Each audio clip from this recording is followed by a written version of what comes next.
just got the presidential debate last night between Republican candidate Donald Trump and Democratic candidate Joe Biden.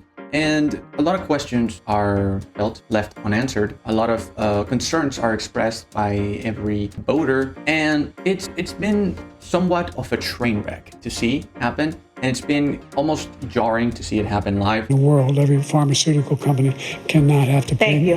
And by the way, so every day, the days leading up to the debate were extremely interesting because there were a lot of notions going around, a lot of questions if Biden could go the whole debate, if he could hold his own against Trump, who is somewhat the same age around Biden, but is very much more eloquent and more direct in his answers. And you see a lot of concerns were starting to show up since the beginning, specifically towards the Biden's team that were asking for a lot of things that were not asked before in previous debates, such as not taking the drug test, which is something that almost every presidential candidate has to do before a debate. This was dismissed. Not having a live audience was a weird change that has not been had since other presidential debates, and that led to, forgetting some moments that were specifically better because of the live audience. It's just awfully good that someone with the temperament of Donald Trump is not in charge of the law in our country. Yeah, because you'd be in jail. Secretary Clinton.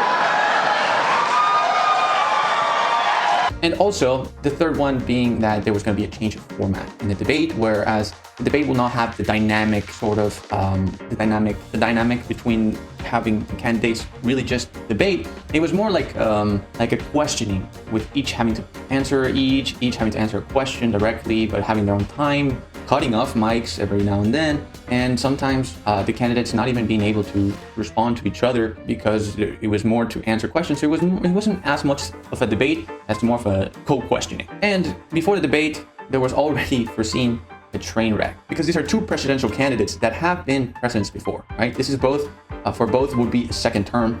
And for Joe Biden, questions about his age were obviously going to be the main focus on his campaign. Joe, you did such a great job. You answered every question. You knew all the facts. And let me ask the crowd, what did Trump do? Why? And for Trump, it was going to be more of, are you going to not do what Joe Biden has been doing? It felt like both Biden and Trump were focusing on trying to debate each other. President Biden? you can see he is 6'5" and only 225 pounds, or 235 pounds. Well, you said 6'4", 200. Well, anyway, that's it. Anyway, just take a look at what he says he is, and take a look at what he is. Look, I'd be happy to have a driving contest with him. The reason I got my handicap, which when I was vice president, down to a 6. But by the way, I told you before, I'm happy to play golf if you carry your own bag. Think you can do it? That's the biggest line. He's a 6 handicap of all. I was an 8 handicap. Yeah. 8. But I've seen you swing. I know you swing. Hey, let's not act like children. President Trump, we're going to Let's not act like children. Biden was just not there, man. He was just not understanding a lot of it. He was having a very hard time saying a concrete answer. Excuse me, with dealing with everything we have to do with, look, if we finally beat Medicare. Thank you. And Trump was more on the offensive, more on the answering the question, but he also kind of forgot that, you know, it wasn't the same debate that he was used to have where you could talk against the candidate as well. So he was trying to answer questions, but also trying to integrate what he was going to throw dirt on Biden. Finish the job. He doesn't want to do it. He's become like a Palestinian, but they don't like him because he's a very bad Palestinian. He's a weak one.